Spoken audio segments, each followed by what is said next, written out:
Hello, welcome to PJPT. My name is Winter, and today we're here to talk about alternative substrates to the good old soil that we all have in every plant at home pretty much. Before I go ahead and show you each substrate, I wanted to talk about why you would rather use any of these over soil. And one of the big ones, at least for me, is fungus gnats. Fungus gnats grow profusely in soil, especially like moist soil or just any tropical soil, especially now that it's getting warmer. We're in spring, so they're just flying everywhere, and I just don't want them to overtake my whole collection. So these are some good options to think about when you're growing plants, but also just propagating. These are also really good for propagation. So the first substrate I'm going to talk about is my favorite one to use for propagations at the moment, and it's going to be this brand of pumice. Pumice is just a volcanic material, kind of like little rocks, that basically act as some sort of binder for roots to attach to. Also, because it's so small, finer roots. Finer rooted plants can grow much more easily, so I can use this to grow plants in some sort of vessel that doesn't have a drainage hole, preferably Dixie cups, red Solo cups, you know, stuff that you can just kind of pour water in and just hold. It kind of acts like LECA, which we'll talk about later, but it just holds the plant up and allows for water to touch the roots at the bottom. You can also just chop and prop your plants and just put them all in little containers with pumice, which is what I do at home. So, goodbye pumice.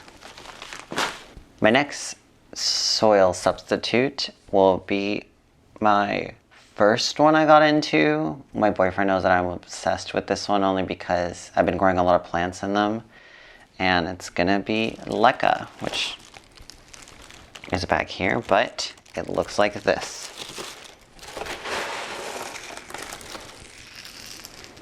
They're just like little Cocoa Puffs, the Forbidden Boba.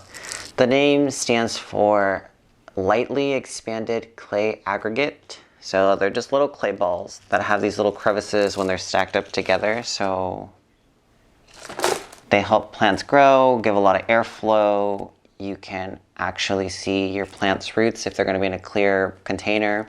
You can make your own nutrient base that you can kind of just add yourself, and doesn't have to be done only at certain times.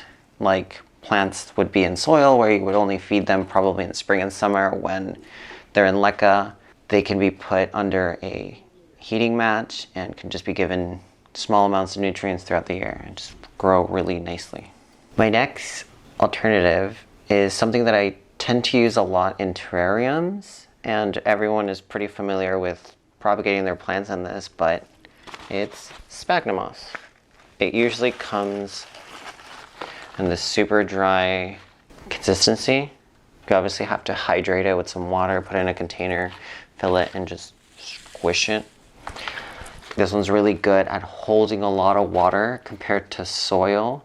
So for plants that require like high humidity or like to have their soil a little bit more moist, maybe calathea, xanthariums, this is really good for just growing the plant in it. It's also a good additive to some soils just to make the soil retain more water or just help with any sort of humidity needs that the plant may be putting on the top of the soil. It's also pretty cheap compared to how much you get because they usually come in these very compacted squares. I got just a small amount because I needed a little bit for a terrarium. Now that you've seen all the substrates that I like to use, I will be showing you how I use them to propagate some Hoyas and Syngonium that I recently just got, so stay tuned.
Welcome back, everyone. Now that I've propagated and have put everything in their respective containers, I just wanted to show you what it all looked like.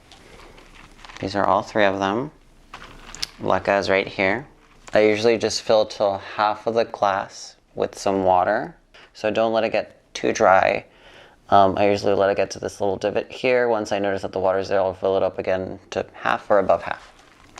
This one's a Sphagnum Moss. This one, I usually will just mist it, make sure that it's thoroughly moist, but not drench. If I pour in a little bit too much water, I'll pour it out and just wait till it stops dripping. And then this is the pumice. Just like the LECA, for the pumice, I usually fill it up to the middle here. Sometimes it gets a little cloudy down here, but that's okay. It won't hurt any of your plants. It's just the pumice usually grinds down to a fine powder, and it usually collects at the bottom here. I also propagated my Syngonium, so this is what those ones look like. I have 2 in pumice. They're just node cutting, so hopefully these will do really well. I see some active nodes there that should sprout new plants, but we'll see if it produces any roots. And the one that I'm hopefully successfully grow is the top cutting that had a lot of little aerial nodes for roots and has these 2 leaves that are unfurling. So hopefully the top cutting does the best. LECA, just fill it to the middle and make sure that the LECA doesn't dry out. These have been my soil alternatives. I don't always like growing everything in soil because of the fungus gnats, but also because I just love being able to see how much water my plants have, and some more tropical plants usually do better in these conditions because their roots will be sitting in water, but hopefully you don't fill it up to the point where it touches the stem. So good luck to everyone. Have a good day. Don't forget to like and subscribe.